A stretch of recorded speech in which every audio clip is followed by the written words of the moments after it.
ذالکل کتاب لا ریب فیہ، یہ وہ کتاب ہے جس میں شک کی گنجائش نہیں ہے۔ ریب کہا ہے ابتدائی شک، جو تھوڑا سا خدشہ ہونے لگتا ہے یہ بندہ ٹھیک ہے یا نہیں ہے، آگے جا کر دیکھوں گا تو شک ہوگا، کوئی ثبوت، کوئی پروف، کوئی وجہ، کوئی کلو دیکھوں گا تو شک ہوگا۔ ابتدا میں تو ریب ہوتا ہے، جسے کہتے ہیں خدشہ، جسے کہتے ہیں کھٹکا، جسے کہتے ہیں ابتدائی چھوٹا سا ڈاؤٹ لگنا، لٹل ڈاؤٹ ہے، مجھے چھوٹا سا اعتراض لگا، یوں ہے یوں ہے یوں نہیں ہے، یہ جو ہے لا ریب، ریب کا معنی یہ شک ہے۔ رب فرماتے ہیں بڑا شک تو دور، قرآن میں ابتدائی شک بھی نہیں ہے۔ کیوں؟ اسے بھیجنے والے اللہ، غلطی کوئی نہیں ہے، لانے والے جبرائیل، لا یعصون اللہ ما امرهم ویفعلون ما یؤمرون، 28 پارے کا آخری صفحہ، ان سے غلطی نہیں ہوتی۔ اچھا، اور دینے والے کنے؟ رسول اللہ صلی اللہ علیہ وسلم کو۔ اور نبی کون ہے؟ سورت نمبر 12 سورت یوسف بتاتی ہے وَكَذَلِكَ لِنَصْرِفَ عَنْهُ السُّوءَ وَالْفَحْشَاءَ، نبی سے غلطی نہیں ہوتی، نبی سے گناہ نہیں ہوتا۔ جب نبی سے غلطی نہیں ہے، واسطے تینوں پاک ہیں، واسطے تینوں بالکل ٹھیک ہیں، تو اسی لیے قرآن کریم میں شک نہیں ہے۔ اب یہاں دو باتیں ہیں، ذالکہ اور ہاذا۔ ہاذا عربی میں کہتے ہیں جو چیز سامنے ہو، ذالک عربی میں کہتے ہیں جو چیز دور ہو۔ ہاذا اشارہ قریب ہے سامنے والے کے لیے، ذالکہ اشارہ بعید ہے دور والے کے لیے۔ تو یہ کتاب تو سامنے ہے، ذالک الکتاب کیوں کہا؟ ہاذا الکتاب بھی کہہ دینا چاہیے۔ مفسرین نے دو معنی لکھے ہیں، کہا جی نمبر ایک معنی یہ ہے، اس سے مراد لوح محفوظ کی کتاب ہے جو اللہ پاک نے فرشتوں کے ذریعے وہاں لکھوا لی۔ ایک معنی اور بھی ہے، وہ کہتے ہیں کیا؟ کہتے ہیں اظہار شان کے لیے، علو مرتبت کے لیے۔ اس کا مطلب کہا کوئی چیز سامنے ہوتی ہے لیکن اس کا مرتبہ، اس کی حیثیت، اس کی ویلیو اور اس کا مقام بتانے کے لیے یہ کے بجائے وہ کہا جاتا ہے۔ میں مثال دے رہا ہوں، یہ جو گلاس ہے مثال کے طور پہ اس میں زمزم ہے اور یہ گلاس سعودیہ سے آیا ہے، میں کیا کہوں گا؟ یہ وہ گلاس ہے۔ وہ کیوں کہتے ہو؟ کہو یہ گلاس ہے۔ وہ کیوں کہا؟ وہ تو دور کے لیے، اس کی علو مرتبت، اس کے شان کی بڑھوتری، اس کے مقام کی وضاحت، اس کے مرتبے کی حیثیت کو واضح کرنے کے لیے وہ کہا۔ اللہ پاک نے قرآن کریم کے مرتبے کی وضاحت کے لیے فرمایا ذالک الکتاب لا ریب فیہ، یہ وہ کتاب ہے جس میں شک کوئی نہیں۔ اچھا، قرآن کریم کے 3 نام ہیں، کلام، قرآن، کتاب۔ کلام اسپیکنگ، بولنا، قرآن ریڈنگ، پڑھنا، کتاب رائٹنگ، لکھنا۔ یہاں اللہ نے ذالک الکلام لا ریب فیہ نہیں فرمایا، ذالک القرآن لا ریب فیہ نہیں فرمایا، ذالک الکتاب لا ریب فیہ فرمایا۔ کلام اللہ نے بولا، قرآن حضور پاک نے پڑھا، فَإِذَا قَرَأْنَاهُ فَاتَّبِعْ قُرْآنَ، سورۃ قیامہ، تو حضور پاک نے پڑھا، اللہ نے بولا تو کلام بنا، حضور پاک نے پڑھا تو قرآن بنا۔ تو یہ کتاب کب بنی؟ یہ کتاب تب بنی جب صحابہ اور اہل بیت نے اس کو ہاتھوں سے لکھا ہے۔ تو اگر اللہ فرماتے ذالک الکلام لا ریب فیہ، اس میں تو شک ہے ہی کوئی نہیں۔ ذالک القرآن لا ریب فیہ، حضور کے پڑھنے میں تو شک ہے ہی کوئی نہیں۔ فرمایا ذالک الکتاب لا ریب فیہ، مدت زمانہ، مدید وقت سے، زمانے کے گزرنے سے دیر تک تمہارے پاس قرآن پہنچے تو یہ نہ سمجھنا اس میں کوئی شک ہے، اس میں کوئی کجی ہے، اس میں کوئی ٹیڑھ ہے، اس میں کوئی جھول ہے، اس میں کوئی غلطی ہے۔ جی نہیں، جو میں نے پڑھا وہ حضور نے سن کے جو میں نے بولا وہ حضور نے پڑھا، اور جو حضور نے پڑھا صحابہ نے وہی لکھا۔ ذالک الکتاب، کتاب لکھنا ہے، اس میں شک کوئی نہیں۔ لا ریب فیہ ھدی للمتقین، نیک لوگوں کے لیے ہدایت ہے۔ ھدی للناس بھی آیا قرآن میں، دنیا کے لوگوں کے لیے ہدایت ہے، تو ھدی للمتقین، دونوں معنی ٹھیک ہیں۔ یاد رکھیں قرآن کریم سے ہدایت بھی ملتی ہے، قرآن کریم سے گمراہی بھی ملتی ہے۔ میں ایک جملہ پھر کہہ رہا ہوں، کہیں کوئی کہے میں اونگ رہا تھا میں سمجھا نہیں ہوں، ہدایت بھی ملتی ہے، گمراہی بھی ملتی ہے۔ میں نہیں کہتا، اللہ کا قرآن کہتا ہے یضل بہ کثیرا ویہدی بہ کثیرا، اس قرآن کے بدلے میں لوگوں کو ہدایت بھی ملتی ہے، گمراہی بھی۔ ہدایت ملنا تو سمجھ آتا ہے، گمراہی ملنا چے مانے دارد، کیا مطلب؟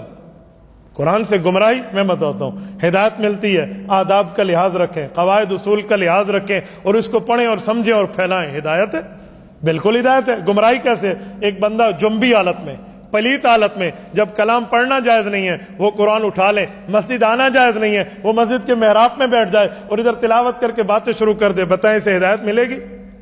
بولیے، آپ بولتے نہیں ہیں، دو بندے بولتے ہیں، باقی مجھ سے ناراض بیٹھے، اسے ہدایت ملے گی؟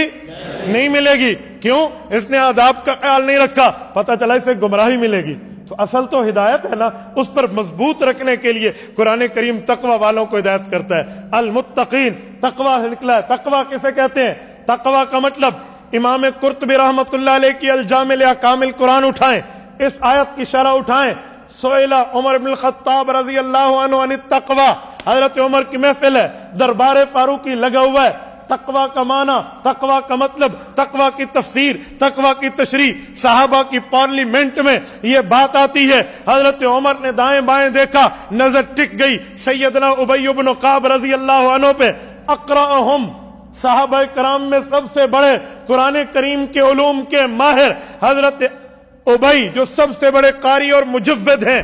حضرت ابی سے پوچھا، مت تقوی، آپ نے رسول اللہ کی خدمت کی ہے، حضور پاک سے پڑھا سمجھا ہے، مجھے بتا آپ نے اللہ کے رسول سے تقوی کا مطلب کیا سمجھا؟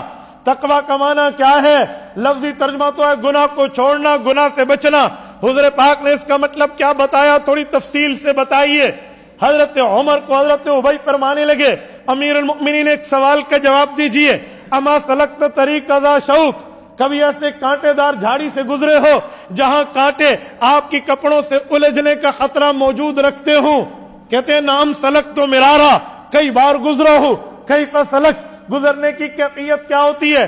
فرمایا شممت ثیابی ثم سلکت، کپڑے لپیٹ لیتا ہوں، کوئی جگہ ایسی کپڑے کی نہیں چھوڑتا جو کسی کانٹے میں الجھ نہ جائے، انہیں لپیٹ لیتا ہوں، سمیٹ لیتا ہوں، پکڑ لیتا ہوں، دھیان سے، خیال سے، احتیاط سے اس کانٹے دار جھاڑی کے قریب سے گزرتا ہوں۔ فرمایا فذاکت تقوی، تقوی کا مطلب بھی یہی ہے، دنیا میں شیطان بھی ہے، دنیا میں خناس بھی ہے، دنیا میں نفس بھی ہے، دنیا میں خواہشات بھی ہیں، ان سے بچو، شیطان سے، خناس سے، نفس سے، خواہشات سے بچو، مولا کی رضا، اللہ کی رضا، اللہ پاک کی خوشنودی سامنے رکھو، گناہ تمہارے قریب نہ آئے۔ فذالک المتقین، اسے تقوی کہتے ہیں۔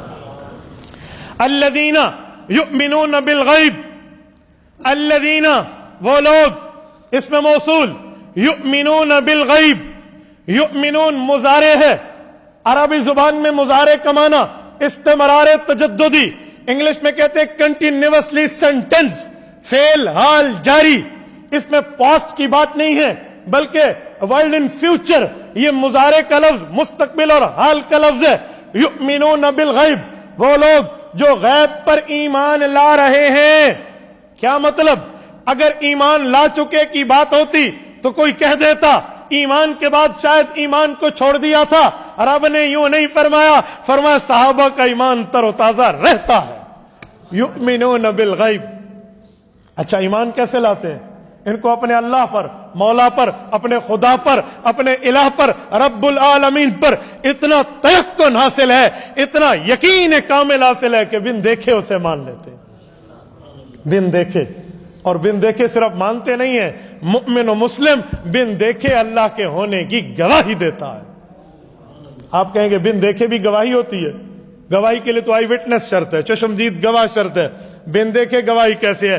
جی بن دیکھے گواہی وہاں شرط ہے جہاں خبر یقینی ہو، جہاں 100% بات پکی ہو، وہاں خبر یقینی ہو تو بن دیکھے بھی گواہی دی جا سکتی ہے۔